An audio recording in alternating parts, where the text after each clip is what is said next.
இன்று நான் சொல்ல இருப்பது வீடு பெருக்குவதை பற்றியது. இது நான் முந்தின பதிவில் எப்படி வீட்டை பெருக்கணும், தொடப்பத்துக்கு எவ்வளோ மரியாதை கொடுக்கணும், தொடப்பத்தை எப்படி பயன்படுத்தணும், அதை பிடிக்கிற இடம் மேலாக வச்சு பெருக்கிற இடம் கீழே படுற மாதிரி நிறைய பேர் சாய்ச்சி வச்சுருப்பாங்க. அந்த மாதிரி சாய்ச்சி வைக்கிறதுனால தொடப்பம் டேமேஜ் ஆகிறதோட பெருக்கும்போது சரியாகவும் பெருக்க வராது, சீக்கிரம் தொடப்பம் பாழாயிடும். நம்ம போய் உடனே அது புது தொடப்பம் வாங்குற மாதிரி இருக்கும்.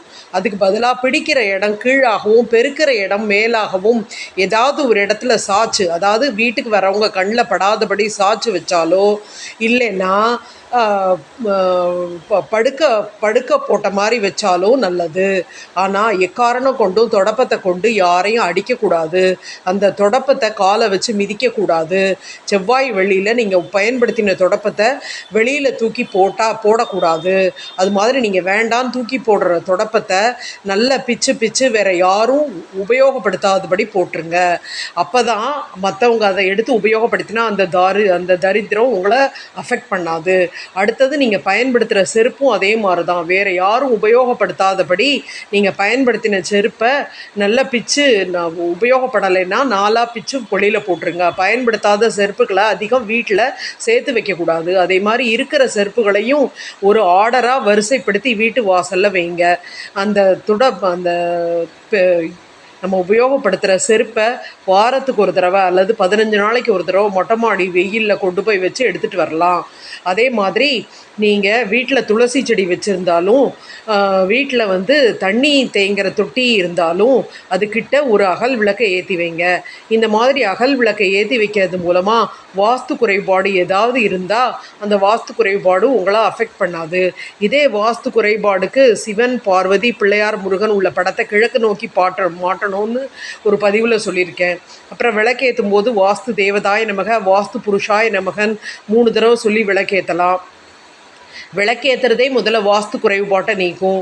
ஒரு வெள்ளி விளக்கு ஒரு அகல் விளக்கு, அல்லது ஒரு பித்தளை விளக்கு ஒரு அகல் விளக்கு, ஒரு வெண்கல விளக்கு ஒரு அகல் விளக்கு, ஒரு காமாட்சி விளக்கு ஒரு அகல் விளக்கு, இந்த மாதிரி காம்பினேஷனில் பூஜை அறையில் 2 விளக்கும், அதே மாதிரி வீட்டு வாசலில் கோலத்தின் மேலே ஒரு விளக்கும், ஒரு பாத்திரத்தில் உப்பு போட்டு அது மேலே ஒரு அகல் விளக்கும் துளசி செடி அருகில் ஏற்றி வைத்து உங்களுக்கு தெரிஞ்ச ஸ்லோகங்களை சொல்கிறது மூலமாக உங்களுக்கு லக்ஷ்மி கடாட்சம், அதாவது சூரிய உதயத்துக்கு முன்னால் சூரிய அஸ்தமனத்துக்கு அப்புறம் இந்த ஸ்லோகங்களை சொல்கிறது மூலமாக உங்களுக்கு நன்மைகள் நிறைய கிடைக்கும்.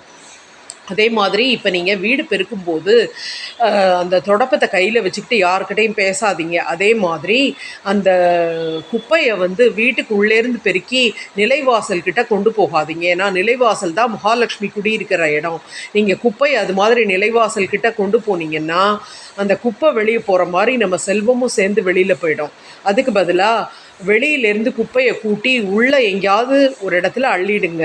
நிலைவாசல்கிட்ட எக்காரணமும் அதிகமான குப்பையை கொண்டு போகாதீங்க. அதே மாதிரி குப்பை சேரவும் விடாதீங்க. அதே மாதிரி வீட்டில் சேர்கிற குப்பையை ஒரு இடத்துல பெருக்கி அப்படியே அள்ளாமல் விடக்கூடாது. அதே மாதிரி உங்கள் வீட்டு குப்பை தொட்டியும் நல்லா சுத்தமாக பராமரிங்க. குப்பைகளை 2 நாளைக்கு ஒரு தரமோ 3 நாளைக்கு ஒரு தரமோ 2 நாளைக்கு ஒரு தரமோ இல்லை டெய்லியோ அப்புறப்படுத்த பாருங்கள். அதுக்கப்புறம் வீட்டில் ஃபேனு, நம்ம உபயோகப்படுத்துகிற சேரு இதிலெல்லாம் தூசி படியாமல் பார்த்துக்கோங்க. ஒட்டடைகள் நிறைய சேரக்கூடாது. ஒட்டடைகள் அடிக்கிறதுனா செவ்வாய் வெள்ளியில் அடிக்கக்கூடாது, மற்ற நாளில் அடிக்கலாம். அதுக்கப்புறம் நீங்கள் ரொம்ப வீட்டில் பிரச்சனையாக இருக்குது அப்படின்னா முருகனோட பதிகங்கள் இருக்குது. அதை அஞ்சமரில் வேல் நெஞ்சமதில் அஞ்சேல் என வேல் தோன்றும் அப்படின்னு ஒரு பதிகம் இருக்குது. அந்த மாதிரி முருகனை பற்றினது, பிள்ளையாரை பற்றினது அந்த மாதிரி நினச்சிட்டே உங்கள் பணிகளை செஞ்சிங்கன்னா உங்களை எந்த கெட்ட சக்தியும் அஃபெக்ட் பண்ணாது. அதே மாதிரி வீட்டில் துர்சக்திகள் வெளியே போகிறதுக்கு காலையில் எழுந்திருந்தோடனே பூமாதேவிக்கு நன்றி சொல்லி கதவை திறக்கும்போது எல்லா லக்ஷ்மிகளும் இந்த வீட்டுக்குள்ளே அருள் புரியணும்னு வேண்டிட்டு கதவை திறங்க. நிச்சயமாக வீட்டு வாசலை டெய்லி மஞ்சள் தண்ணி தெளித்து கோலம் போட்டுறணும். ஏன்னா கோலம் போடுறது மூலமாகவே வீட்டுக்குள்ளே தீய சக்திகள் நுழையாமல் தடுக்க முடியும். அதுபோல் எக்காரணமும் வீட்டில் விளக்கேற்றாமலும் கோலம் போடாமலும் கோயிலுக்கு போகாதீங்க. கோயிலுக்கு போயிட்டு வந்தோடனே குளிக்காதீங்க. தானம் பண்ணுறதா இருந்தால் கோயிலுக்குள்ளே போகிறதுக்கு முன்னாடி தானம் பண்ணிவிடுங்க. திரும்பி வரும்போது தானம் பண்ணால் நீங்கள் கோயிலுக்கு போயிட்டு வந்த புண்ணிய பலன் அதோடு போயிடும் அப்படின்னு சொல்லப்படுகிறது. அதனால் கோயிலில் வந்து முறைப்படி அனுமதி வாங்கி எந்த கோயிலுக்கு செல்கிறீர்களோ முறைப்படி அங்குள்ள துவாரபாலகர்களிடம் அனுமதி வாங்கி அதற்கு பிறகு அங்குள்ள தெய்வங்களை தரிசிக்கவும்.